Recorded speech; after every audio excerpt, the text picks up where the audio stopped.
আগামী 20শে জুন থেকে শুরু হচ্ছে ভারত আর ইংল্যান্ডের test series. Virat Kohli, Rohit Sharma test cricket থেকে আগেই অবসর নিয়েছেন। আসন্ন ইংল্যান্ড সফরের জন্য বিসিসিআই 18 জনের দল ঘোষণা করে দিয়েছে।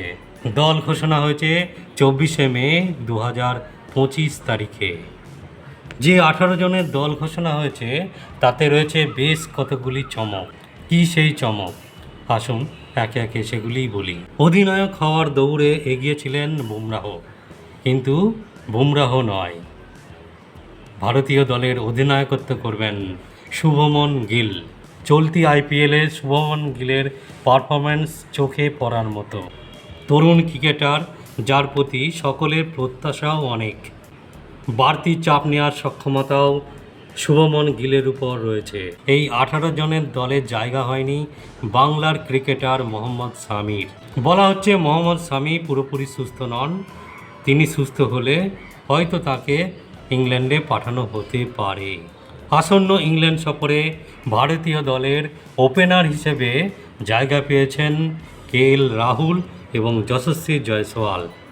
3 নম্বরে নামবেন অধিনায়ক নিজে, অর্থাৎ শুভমন গিল।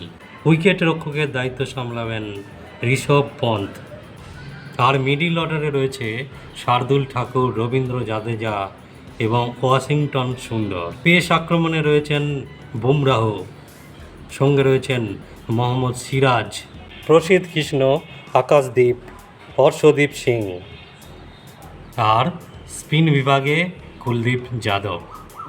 ভারতীয় দলের কোচ গৌতম গম্ভীর এবং অজিত আগারকারের নেতৃত্বে নির্বাচক কমিটি যে 18 জনের দল ঘোষণা করেছে সেটি হলো শুভমন গিল অধিনায়ক, ঋষভ পন্থ সহ অধিনায়ক, যশস্বী জয়সওয়াল, লোকেশ রাহুল, সাই সুদর্শন, অভিমন্যু ঈশ্বরন, করুণ নায়ার, নীতিশ রেড্ডি, রবীন্দ্র জাদেজা, ধ্রুব জুরেল, ওয়াশিংটন সুন্দর, শার্দুল ঠাকুর, যশপ্রীত বুমরাহ, মোহাম্মদ সিরাজ, প্রসিদ্ধ কৃষ্ণ, আকাশদীপ, হর্ষদীপ সিং এবং কুলদীপ যাদব। ইংল্যান্ডের বিরুদ্ধে 20শে জুন প্রথম টেস্ট খেলতে নামবে ভারত।